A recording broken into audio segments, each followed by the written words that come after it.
Buongiorno carissimi amici e bentrovati, Martina Reloni in studio per il consueto appuntamento con la rassegna stampa di Radio Piave, curata dai giornalisti dell'Amico del Popolo. Siamo a venerdì 5 marzo, ci concentreremo oggi sul Gazzettino, andiamo subito a dare uno sguardo al quotidiano locale per vedere appunto quali sono le principali notizie pubblicate nella giornata di oggi.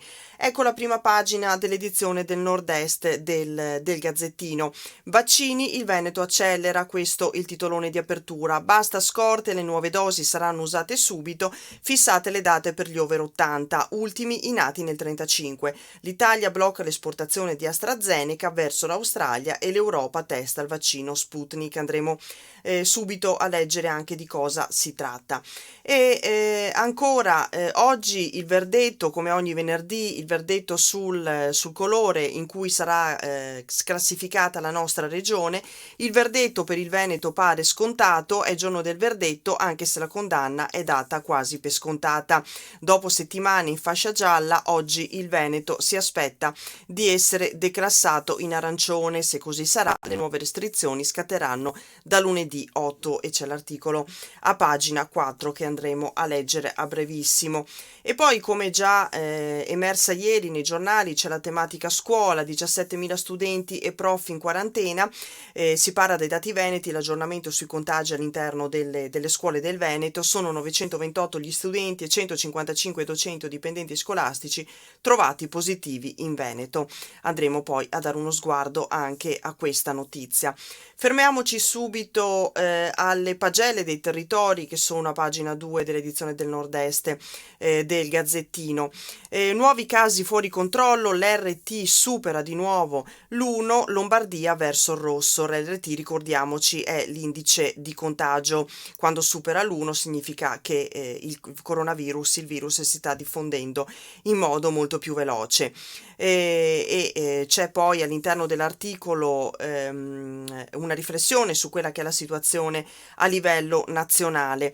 L'RT, l'indice di trasmissione del coronavirus, ha superato il livello critico di 1 su base nazionale. La variante inglese rappresenta già il 54% dei nuovi casi e, visto che corrono a velocità superiore del 40% rispetto a quella del ceppo originale, il ritmo di crescita dei contagi è destinato a diventare sempre più pericoloso, si legge. Ricordiamo che la variante inglese è più contagiosa ed è anche contagiosa più a lungo nella persona che ne viene colpita. Ci sono regioni come la Lombardia che vedono all'orizzonte scenari come quelli dei giorni più bui, tanto che ieri in un solo giorno ha fatto segnare oltre 5.000 nuovi casi. In Lombardia quindi l'epidemia è ripartita.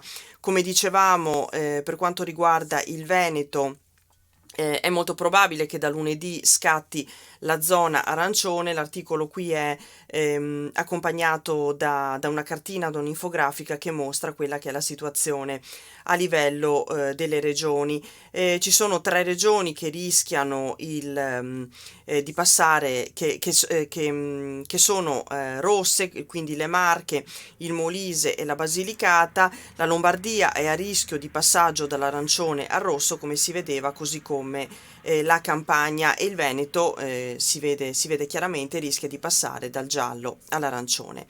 Andiamo proprio all'interno a leggere qualche dettaglio in più anche sempre sulla situazione a livello nazionale. Siamo a pagina 3, in questo caso il piano se esplodono i contagi, a casa dalle 20 e Pasqua chiusa. Per adesso Draghi si affida alle ordinanze, ma in caso di peggioramento sarà giro di vite. L'ipotesi della stretta con weekend rossi fino a metà aprile e coprifuoco anticipato.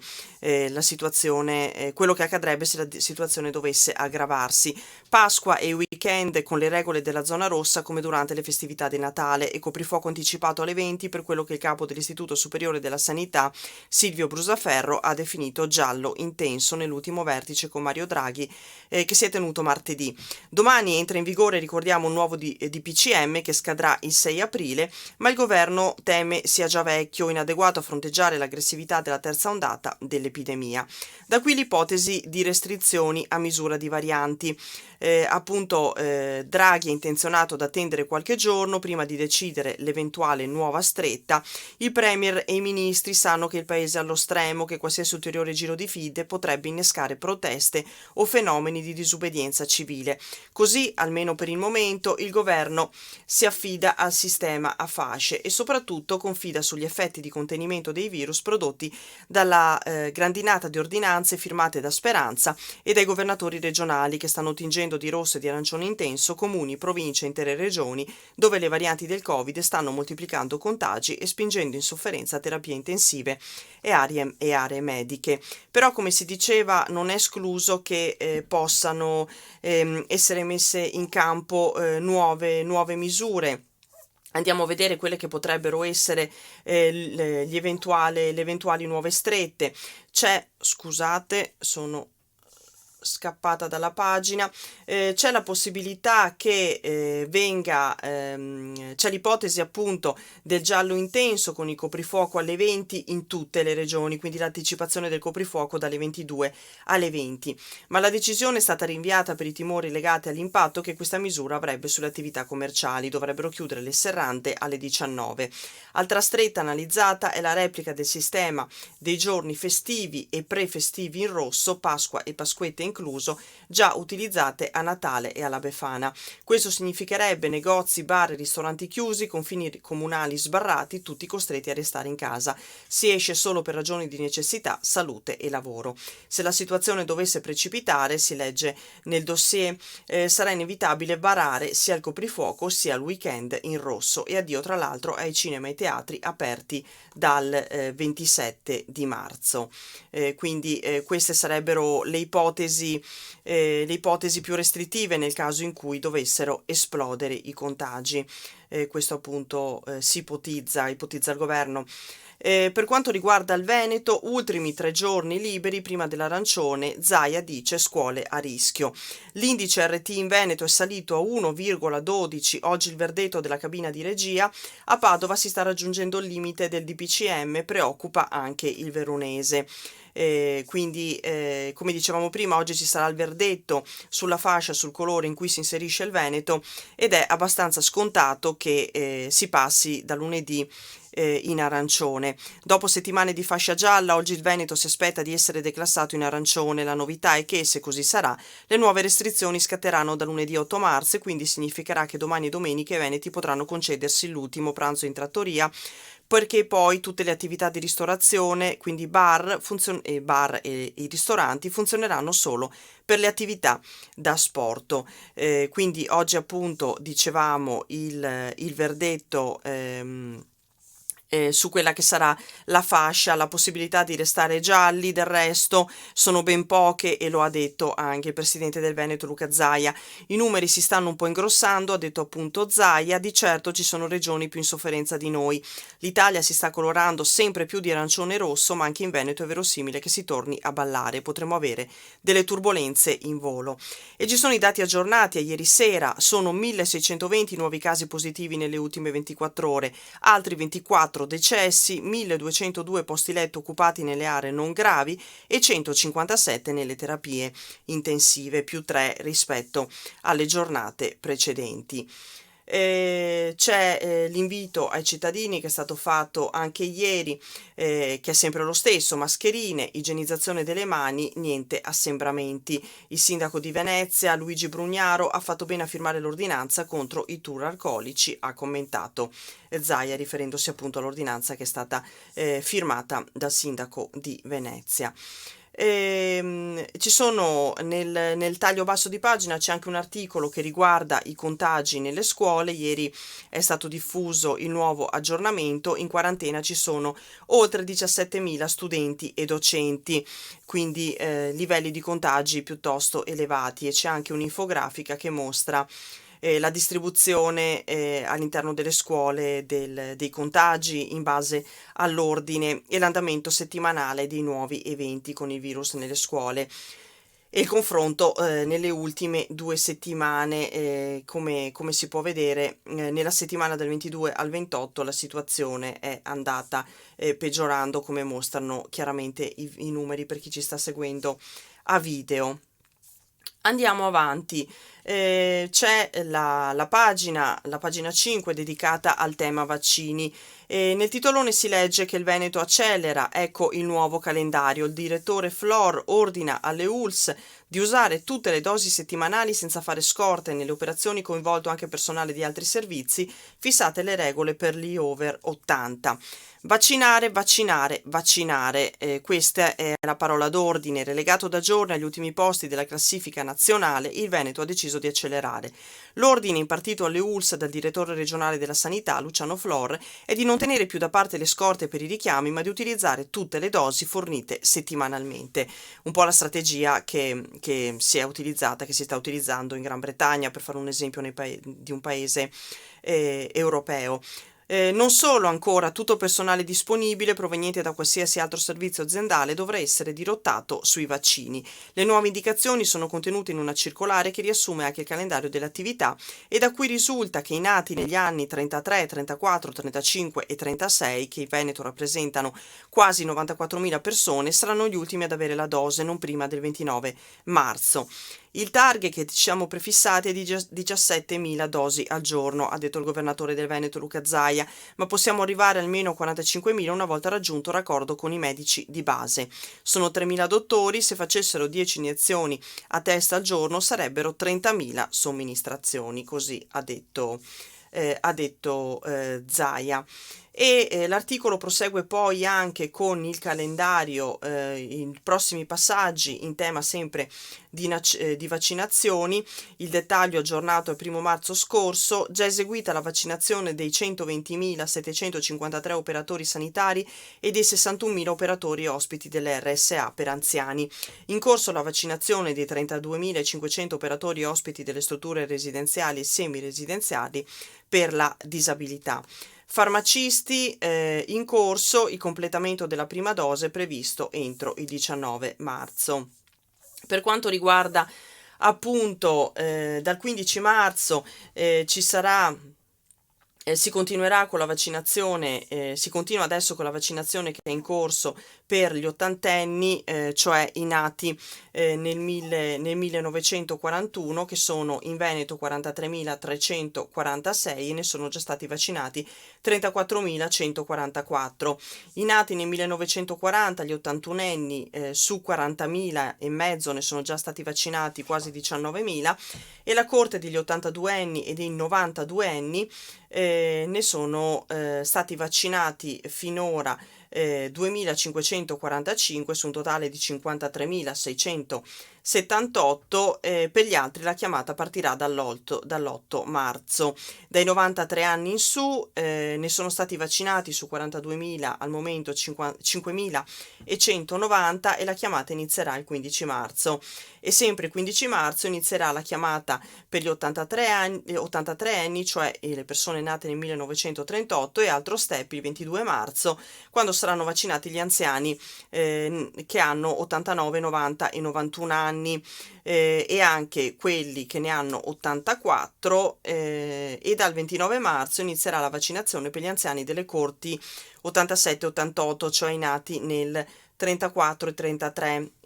Poi l'articolo prosegue dicendo anche che ci sono in corso la vaccinazione per i lavoratori dei servizi pubblici essenziali della difesa e giustizia, Ministero dell'Interno e dell'Istruzione, tutti fino alla Corte 1956. L'articolo è di Alda Vanzan. Poi andremo a leggere anche nelle pagine di Belluno quella che è appunto la situazione in provincia.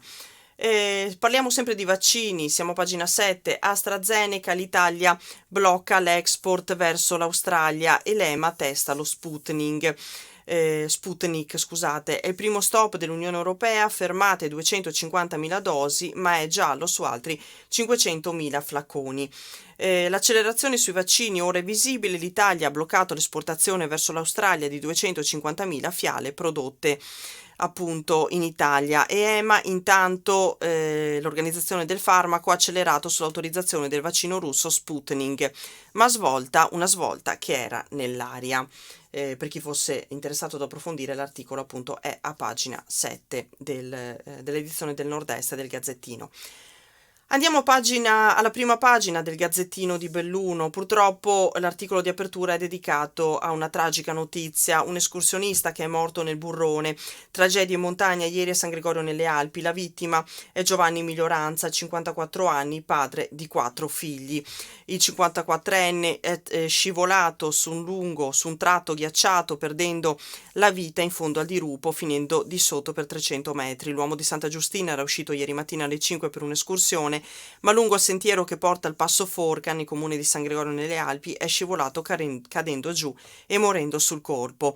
A dare l'allarme è stata la moglie, che non lo ha visto rientrare in casa e ha scoperto l'auto del marito parcheggiata in località San Felice, sopra Roncoi di San Gregorio nelle Alpi. Subito sono state attivate le ricerche e alle 17:10 la scoperta. Per l'uomo non c'è stato più niente da fare e lascia, oltre alla moglie, anche 4 figli. Andremo poi a leggere più nel dettaglio l'articolo. C'è poi l'incidente che si è verificato ieri. Sciatrice Zoldana cade da una roccia ed è gravissima, è scivolata per un centinaio di metri e poi è precipitata da un salto di roccia. Si tratta di una giovane Fanny Lovat, 25enne, sci alpinista zoldana, che ieri è stata soccorsa dopo un incidente sulla neve in comune di Tambre in Alpago, mentre con un'amica risaliva il Cimon di Palantina. La ragazza è ricoverata in terapia intensiva neurochirurgica all'ospedale Cafoncello di Treviso con un grave politrauma. È intubata e in coma farmacologico, un altro grave incidente. Leggiamo altri articoli dalla prima, altri lanci. Occhialeria in crisi, bisogna intervenire subito. L'assessore Donazzana a confronto con le aziende attive a Longarone. Ieri appunto l'incontro, andremo a leggere anche questo articolo. Per quanto riguarda le vaccinazioni, Covid nei frigoriferi bellunesi, 3.188 vaccini, una dose solo al 16% degli ultra ottantenni. Accelerare sulla vaccinazione è l'ordine categorico che arriva dalla regione, e andremo a leggere anche questo articolo. Strade a nuovo per il Giro d'Italia, stiamo parlando della tappa Sacile Cortina, al via lavori per 2,5 milioni. L'intervento sarà gestito da Veneto Strade, che si occuperà delle asfaltature, e c'è un articolo alle pagine 4 e 5. Parco giochi a Chiesurazza entro il 2021, stiamo parlando della città di Belluno. Si farà, i cittadini possono esserne certi, forse entro la fine del 2021 il parco di Chiesurazza sarà realtà. E poi ancora, sempre dalla prima del Gazzettino di Belluno, futuro ACC, dal governo nessuna risposta, oggi sciopero di 2 ore per ogni turno. Non ci sono buone novità per l'azienda di Borgo Valbelluna. Erano state scritte lettere anche interessando il ministro Giorgetti, ma ancora non sono arrivate risposte. Andiamo subito alla pagina dedicata purtroppo alla tragedia che ha visto la morte di un uomo di Santa Giustina, precipitato ieri, il ritrovamento appunto del suo corpo senza vita.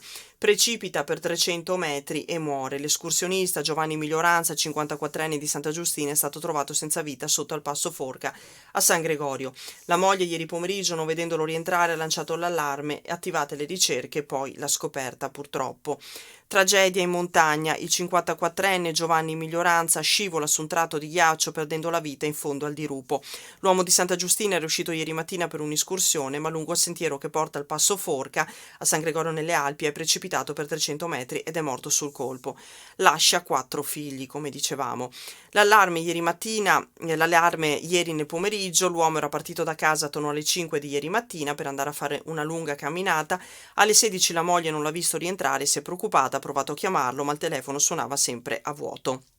La moglie appunto ha poi scoperto, si è recata alla chiesetta di San Felice, dove ha trovato l'automobile dell'uomo parcheggiata, regolarmente chiusa a chiave, quindi è scattato l'allarme. Le ricerche si sono concentrate sul sentiero che porta appunto fino a Passo Forca da Roncoi di San Gregorio nelle Alpi.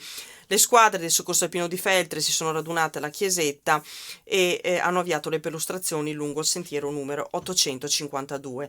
Poco dopo, alle 17:10, l'individuazione del corpo senza vita di Miglioranza, precipitato, forse a causa di una scivolata sulla neve, 200 metri di dislivello sotto il passo, e caduto per un centinaio di metri, finendo sulla traccia del sentiero sottostante. Troppo gravi i traumi subiti a seguito della caduta, l'uomo è morto sul colpo.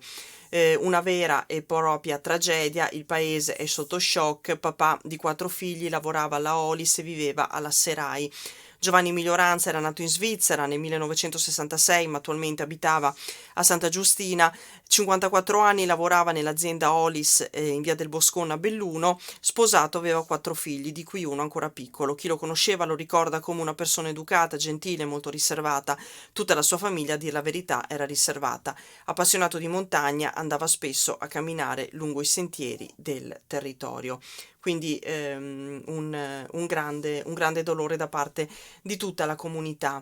Non appena la notizia è iniziato a circolare, sono tanti i messaggi di cordoglio giunti alla famiglia. Tra l'altro la notizia arriva a pochi giorni di distanza da un'altra tragedia avvenuta poco distante, quella che ha visto la scomparsa di Tiziano Soppelsa, il 27enne di Sedico, che è precipitato durante un'escursione lungo il sentiero che porta allo Spitz Vedana. Quindi appunto una grande tragedia, come si può ben capire. Torniamo un attimo indietro, ci fermiamo alla tematica vaccini in provincia di Belluno. La regione preme, fate più vaccini, cambia la strategia di immunizzazione, scatta lo stop alle scorte per il richiamo, ferme 3.188 dosi, ora solo un ottantenne ogni 5 ne ha ricevuta almeno una. Quindi, come leggevamo anche prima, è urgente incrementare significativamente la somministrazione quotidiane ricorrendo a tutto il vaccino disponibile in base alla fornitura settimanale. La regione tira le orecchie all'Ursuno Dolomiti e in generale a tutte le aziende sanitarie del Veneto, troppo lente nel vaccinare la popolazione. Basta analizzare i dati più da vicino per scoprire che la provincia più anziana del Veneto, cioè Belluno, ha vaccinato solo il 16% degli over 80. L'indicazione dai piani alti è chiara, tutte le dosi disponibili vanno utilizzate. Belluno ne ha ferme, come dicevamo, 3.188. Il cambio di ritmo è più che mai necessario e soprattutto possibile dal momento che nel mese di marzo arriverà una valanga di dosi, ben 21.772 dosi appunto, sia che si dividono fra Pfizer, Moderna e AstraZeneca. Una fortuna per Belluno, una fortuna appunto perché la macchina dell'ULSS potrà farsi trovare pronta e coi motori accesi per rispondere in modo adeguato alle nuove forniture dei vaccini. Quindi questa diciamo la situazione. C'è anche un'infografica che mostra la copertura finora al vaccino agli ultra ottantenni, l'anno di nascita, il numero di abitanti e la popolazione vaccinata finora per ciascuna classe di età. Cambiamo argomento, rimaniamo comunque legati all'emergenza coronavirus, in questo caso però con le conseguenze dal punto di vista dell'economia. Timori per l'occhiale, stati generali subito, situazione delicata. Ieri mattina, sopralluogo dell'assessore regionale al lavoro Elena Donazzan, la pandemia ha portato alla chiusura del mercato e ridotto il potere di acquisto. L'occhialeria è, insieme ai settori del turismo e della moda, tra i più colpiti dagli effetti della pandemia e è stato ricordato ieri dall'assessore Elena Donazzan, che è stata in visita a Telios, Derigo, Fedon, Blackfin, obiettivo fare il punto della situazione del settore. Ancora prima del Covid, ha spiegato Donazzan, per volontà del sindacato abbiamo aperto gli stati generali dell'occhialeria per fare il punto di un settore particolarmente prezioso. In pochi metri quadrati troviamo le più importanti aziende del mondo dell'occhialeria, ha detto Donazzan, e ha evidenziato anche, come si legge nell'articolo di Giuditta Bolsonello, come sia necessario riconvocare gli stati generali dell'occhialeria nel più breve tempo possibile. E poi ci sono le dichiarazioni in un articolo di Andrea Zanbenedetti di Paglini, il numero 1 della CISL di Belluno Treviso, che dice: rischio bomba sociale, la politica deve essere più incisiva. Quindi si vedono chiaramente gli effetti economici e anche sociali della pandemia. Leggiamo ancora un paio di articoli prima di chiudere. Ci fermiamo alla situazione della frana sulla Val di Zoldo. Ricordiamo l'incubo ormai sulla provinciale, scusate, 251 della Val di Zoldo. Sono stati fatti brillare i massi pericolanti. È la prima fase dei lavori avviati per bonificare il versante. Altre opere sono previste lungo la strada. Resta il problema del transito dei camion. Le ditte impegnate a monte temono rincari dal giro più ampio. Nel silenzio delle 11 in valle a due scoppi, materiale che frana e poi ancora il silenzio. Operazione compiuta ieri mattina lungo il fronte della frana di San Giovanni, proprio a ridosso della galleria a lato Zoldo. I massi sono stati fatti brillare in due diversi lanci, la provinciale 251 è stata chiusa al traffico per mezz'ora e poi l'operazione è stata completata e tutto è tornato alla normalità, ma non è finita. L'operazione serviva solo a frantumare i massi più pericolanti, il fronte della frana continua a essere instabile e sul posto ci sono da giorni squadre al lavoro. L'obiettivo però è fissato e guarda la prima metà di aprile. Per allora l'amministrazione spera di poter riaprire definitivamente a doppio senso di marcia il tratto. Ricordiamo la situazione molto complessa della strada, che era stata chiusa dopo le precipitazioni del dicembre ed inizio dicembre 2020, riaperta dopo un mese, poi chiusa nuovamente per nuove frane e nuove cadute di massi, appunto una situazione complicata. Leggiamo ancora l'articolo che riguarda la CC di Mel e poi chiudiamo la rassegna di oggi. ACC tutto tace, sale la protesta, 2 ore di sciopero. I sindacati indicano l'astensione dal lavoro all'inizio di ogni turno. ACC ex Embraco, il cambio di passo non c'è stato, il futuro del progetto Italcomp appeso a un filo, la tensione aumenta. Nonostante le innumerevoli richieste di incontro giunte sul tavolo del ministro dello sviluppo economico Giancarlo Giorgetti, nessuna risposta è ancora arrivata dal Mise. Ecco allora che Michele Ferraro per la UILM annuncia: inizia ora un periodo di mobilitazione, dice appunto, da tutti i livelli istituzionali, le risposte sono zero. Il collega della FIOM provinciale Stefano Bona spiega: faremo 2 ore di sciopero a turno e manifesteremo il nostro disagio. A metà marzo arriverà lo stipendio di febbraio agli oltre 300 dipendenti di ACC, ma in forse quello di Pasqua. Ricordiamo che l'azienda in questo momento sta funzionando, il problema è che le risorse a sua disposizione stanno per terminare. È stato interpellato ancora il governo anche per la questione del progetto Italcomp, che salverebbe la CC e anche l'ex Embraco di Torino, di Riva di Chieri in provincia di Torino, ma non c'è stata ancora risposta da parte del governo. L'articolo è di Federica Fant, che dice che sulla questione è intervenuta anche l'assessore regionale al lavoro Elena Donazzan. La regione ha difeso ACC fino ad oggi, non si può smettere proprio adesso. Serviva un cambio di passo, ma dal ministro Giorgetti non è arrivato alcun segnale. Ora basta, dicono appunto i sindacati, che hanno stabilito 2 ore di sciopero, l'astensione dal lavoro all'inizio di ogni turno. E con questo articolo andiamo a chiudere l'appuntamento di oggi con la rassegna stampa di Radio Piave. Vi aspettiamo domattina alle 8:30 sempre sulle frequenze della nostra radio e poi anche in video sulla pagina Facebook dell'Amico del Popolo. Nel frattempo seguiteci sul nostro sito internet www.amicodelpopolo.it per trovare le notizie sempre aggiornate su quel che accade nel nostro territorio provinciale. Grazie a tutti per l'ascolto, un sereno venerdì, un buon fine settimana e a prestissimo, grazie.